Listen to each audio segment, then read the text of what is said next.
বিশেষত ৭ই জানুয়ারি পার করার পরে বাংলাদেশে তো এরকমটা প্রায় ছেয়ে গিয়েছিল যে বোধহয় এরা চিরস্থায়ী বন্দোবস্ত করে ফেলেছে, কারণ নির্লজ্জতার চূড়ান্তে পৌঁছেছে। একটা দল একটা নির্বাচন দেখাচ্ছে, সেইটার মধ্যে নিজের দল থেকেই একটা প্রার্থী বানিয়ে তারা প্রতিদ্বন্দ্বী করে এবং সেইটাকে একটা নির্বাচন বলে সারা দুনিয়া চালিয়ে দিতে চায় এবং চালিয়ে দিতে কিছুটা পারেও, কারণ তাদের পাশের দেশ ভারতের মুরব্বীরা এটাকে অনুমোদন দেয়।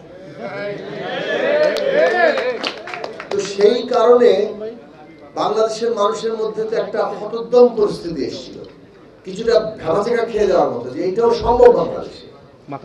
কিন্তু মানুষ যে ক্ষুব্ধ ছিল, 15 বছরের দীর্ঘ সংগ্রাম, বিশেষভাবে বলবো 14 সাল থেকে যে সংগ্রামটা একেবারে একটা ফ্যাসিস্ট ব্যবস্থার বিরুদ্ধে পরিচালিত হয়েছে, সেখানে দেখুন যতগুলো প্রশ্ন বাংলাদেশে এই বাস্তবতা, মানে একটা দিক থেকে এই ফ্যাসিস্ট ব্যবস্থা আমাদেরকে বরং এগিয়ে দিয়েছিল যে আমাদের দেশে অনেকগুলো প্রশ্ন বারবার একই সংকট তৈরি হচ্ছে কিন্তু ঠিক পথটা পাওয়া যাচ্ছে না।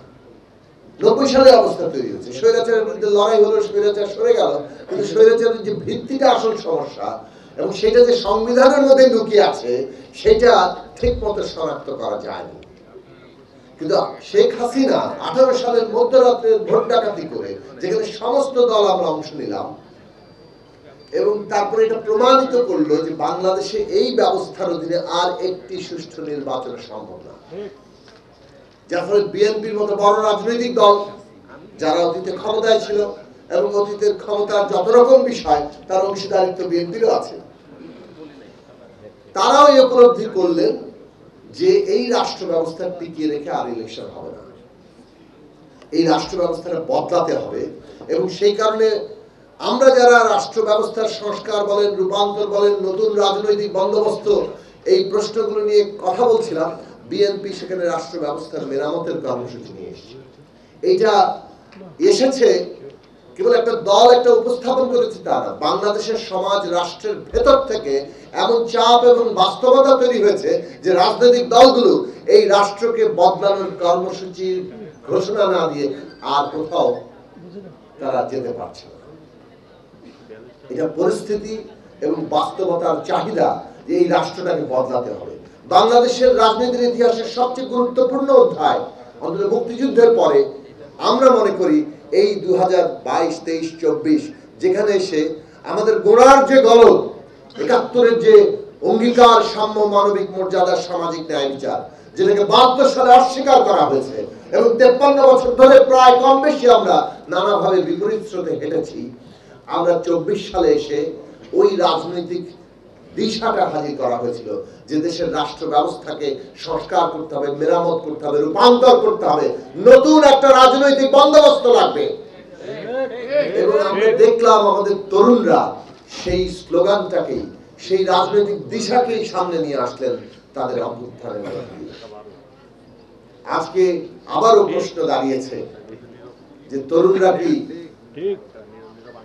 ফ্যাসিস্টকে হটিয়ে তাদের জন্য উপযোগী এই বৈষম্যহীন যে শব্দটা তারা সামনে নিয়ে এসছে, সাম্য, মানবিক মর্যাদা, সামাজিক ন্যায় বিচার, তাকে এক শব্দের মধ্যে ধরে বাংলাদেশের যে গতিমুখ তারা তৈরি করেছে সেই বাংলাদেশটা প্রতিষ্ঠিত হবে কিনা।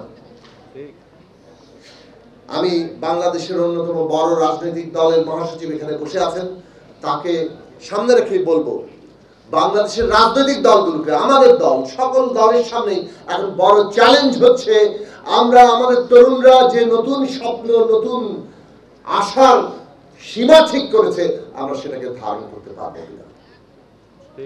কিন্তু এটা তো কারোর উপর ছেড়ে রাখার বিষয় নয়।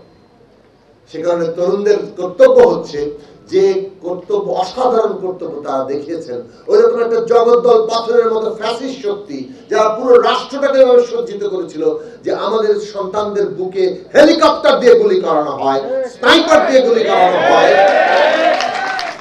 5 তারিখ সকালবেলা যখন পতন নিশ্চিত, তখন সে রাষ্ট্রকে দিয়ে গুলি করাতে নানাভাবে চেষ্টা করে। এইরকম একটা ব্যবস্থার বিরুদ্ধে যেভাবে বুক চিতিয়ে আমাদের তরুণরা দাঁড়িয়েছে, এখনো তাদেরকে ঐক্যবদ্ধ থাকতে হবে, এখনো ভূমিকা রাখতে হবে। কেননা আমাদের এই রাষ্ট্র এই ফ্যাসিবাদের কালেও শিক্ষা, স্বাস্থ্য, তথ্য প্রযুক্তি, নগরায়ন, স্থাপত্য সমস্ত ক্ষেত্রে যতগুলো চ্যালেঞ্জ আছে সব জায়গায় আমাদের এমন ধরনের তরুণতর ভাবনাগুলো দরকার। নানাভাবে তারা কাজ করছেন, কিন্তু রাষ্ট্র তাকে নিচ্ছে না, কারণ সমস্ত সিদ্ধান্ত আমরা তান্ত্রিক ভাবে হয়। কর্মসংস্থানের দিকে তাকান, এত খারাপ অবস্থার মধ্যেও তথ্য প্রযুক্তি বলেন, কৃষি বলেন, পোল্ট্রি, হ্যাচারি, বহু জায়গাতে তরুণরা যে কর্মসংস্থান সৃষ্টি করছে, নানাভাবে নিজেদের উদ্ভাবনী শক্তি, তার কোনো ধারণের জায়গায় আসছে নেই। কিন্তু এটা যদি করতে হয়, রাজনৈতিক ব্যবস্থাতে তরুণদের অংশগ্রহণ লাগবে। রাজনৈতিক ব্যবস্থার চালিকা শক্তির গুরুত্বপূর্ণ অংশ বাংলাদেশের আগামী দিনের তরুণরা হতে হবে।